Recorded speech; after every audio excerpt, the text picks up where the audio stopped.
Nothing is happening. The door is locked. The room is quiet. The lights are off. The day is over. And for the first time since you woke up, nothing actually needs your attention. So why, exactly now, does your brain choose this moment to rehearse every disaster that probably will not happen? You lie there, and a conversation from 3 years ago suddenly needs replaying word for word. An email you sent this afternoon gets reread in your head for a tone that probably was not there.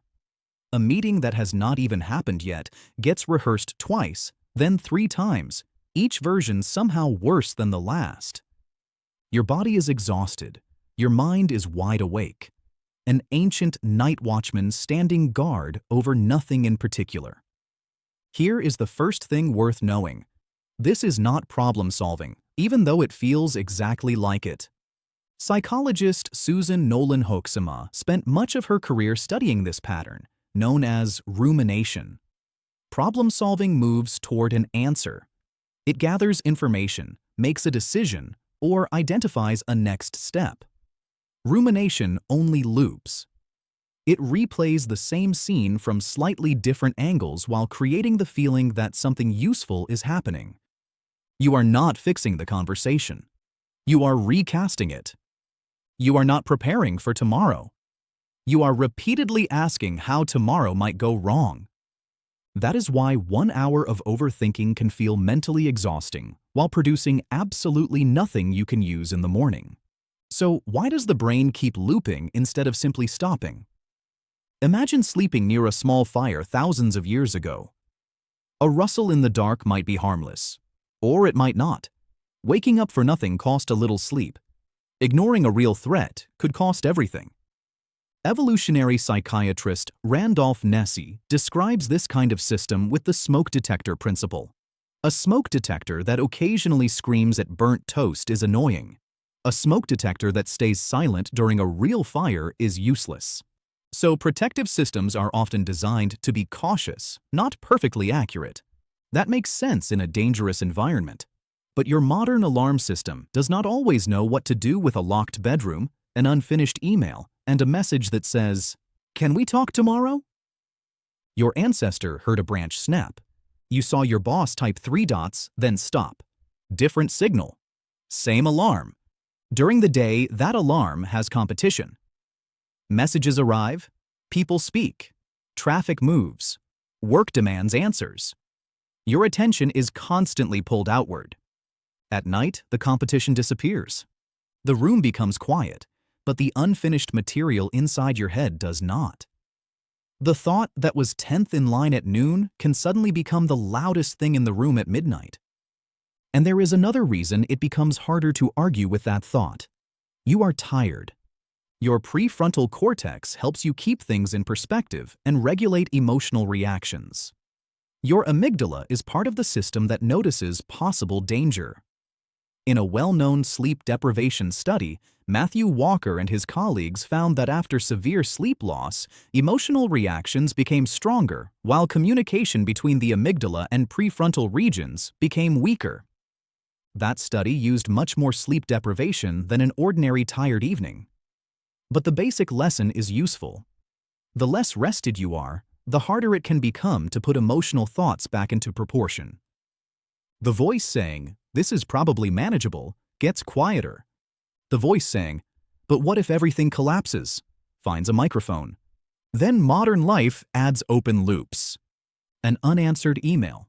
A bill you have not checked. A decision you keep delaying. A task that is almost finished but not finished enough for your brain to release it. Think of them as browser tabs in your head. One tab is not a problem. 27 tabs, one playing music that you cannot locate, is different. Research on unfinished goals has found that they can produce intrusive thoughts, especially when your brain does not know what happens next. But forming a specific plan can reduce that mental interference. Notice the word specific. "I will handle it tomorrow" is not much of a plan. At 9:30 tomorrow, I will open the document and write the first paragraph gives the loop somewhere to land. This is also why your phone can make the night worse. At first, it feels like relief. One stream of thought replaces another. But the phone brings bright light, novelty, unfinished conversations, social comparison, work, and a constantly refreshing supply of things that might be wrong with the world. In controlled research comparing light-emitting e-readers with printed books, evening screen exposure delayed sleep and disrupted normal nighttime signals. A quick glance is not the same as hours of laboratory exposure. But the direction is clear. Bright, stimulating content does not exactly tell the brain, "Everything is safe. You can power down now." You open the phone to escape one worry. 5 minutes later, you have 3 new ones. So, what actually helps? Not fighting every thought. Not demanding that your brain becomes silent on command. That usually turns sleep into another test you are failing. Instead, ask one question. Is there a useful action I can take right now? If the answer is yes, write down the smallest next step and when you will do it. If the answer is no, name the thought correctly. Memory, prediction, rehearsal, fear. A thought can feel urgent without being an emergency.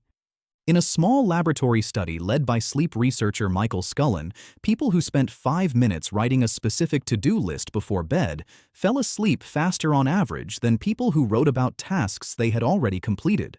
It was not a miracle cure, but it suggests that the brain may stop rehearsing a task when it trusts that the task has been stored somewhere else. Then reduce the incoming noise. Lower the lights. Put the glowing screen away for a while. Give the alarm system fewer new puzzles when it is supposed to stand down. And do not check every 30 seconds to see whether you are asleep yet. The harder you monitor sleep, the more attention you give to being awake. Your job is not to force the brain off. It is to stop feeding the loop. Which brings us back to right now. The door really is locked. The room really is quiet. Nothing is actually happening. But somewhere inside you, an old alarm system has not caught up with that fact yet. It is not malfunctioning. It is not betraying you. It is simply doing an old job in a world where most of the danger is now made of messages, memories, deadlines, and thoughts. Understanding that will not switch it off instantly.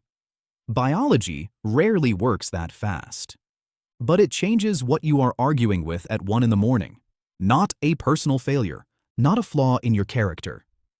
Just an ancient night watchman who has mistaken uncertainty for danger.